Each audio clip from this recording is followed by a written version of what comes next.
So I just want to give you a picture of what Nazareth Village looks like on video.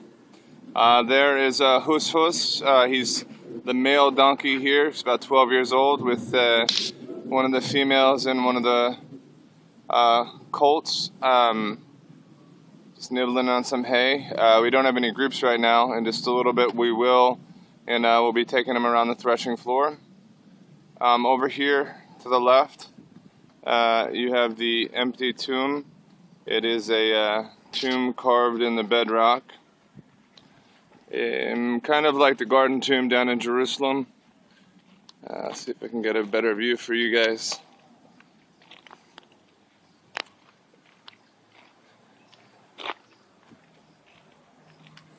There we go. So when they talk about a large stone being in front of the entrance of the tomb that Jesus came out of, it's something like that was rolled in front of the door. This is all part of the tour. Up above me you can see the terraces of the vineyard and the watchtower up over there on the left. A standard watch runs for about 3 hours, and it's a community shared responsibility. So when you think of the parables about the tenants building walls and building a vineyard with a watchtower in it, this is what it would have looked like. And if you can see there's a trail that goes up diagonally through the vineyard. This is a path the donkeys would have taken. And so when you have the parable of the four soils, and Jesus talks about the seed that falls on the rocky path, he's talking about this path that goes up through the vineyard. And then each one of these layers of terrace is built upon the bedrock. And so when he talks about the seed that takes root quickly and sprouts up, but when the sun comes, it dries it up because it has no root. The soil is very shallow on top of these terraces, and so there is better soil further back. And so Jesus is taking these pictures from all around him. Actually, this is the site of first century Nazareth. Up here we have a wine press. Further up the hill over there we have a synagogue and a landlord's house. Again, just pictures from a lot of the parables of Jesus. We have the cistern.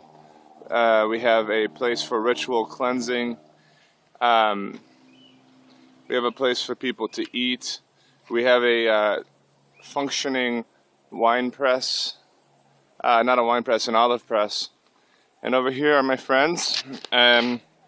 My name is David, the shepherd here on the land.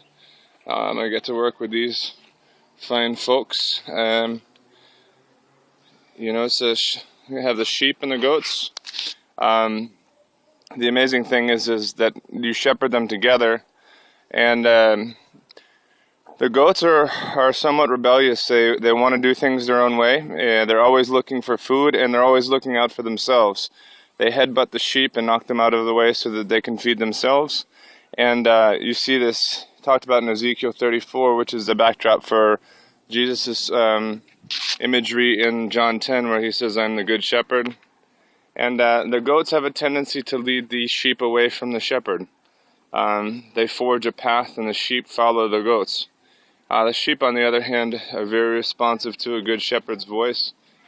Just needs brief directions with words in order to direct them and to follow. And so here at the sheep pen, we'll talk about Jesus as the good shepherd, talk about the gate, the guard at the gate who allows the good person in. And the sheep pens are something like this. So someone who's wanting to steal a sheep would come over the back, lift a sheep or a goat and toss him over. And so, the thief who comes to steal won't go in by the gate, but he'll come in by another means to steal the sheep.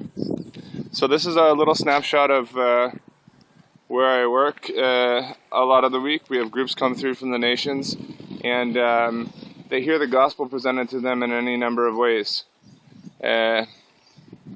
Actually, I'm going to have to run. Let me see if I can zoom in on this goat.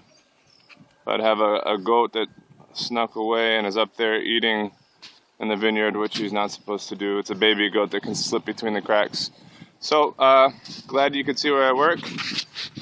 This is what I look like. Up and down. I am David, and I speak in Arabic here, and I'm the shepherd here at Nazareth Village. Love you all. Thanks for joining with Mary Beth and I this summer. God bless.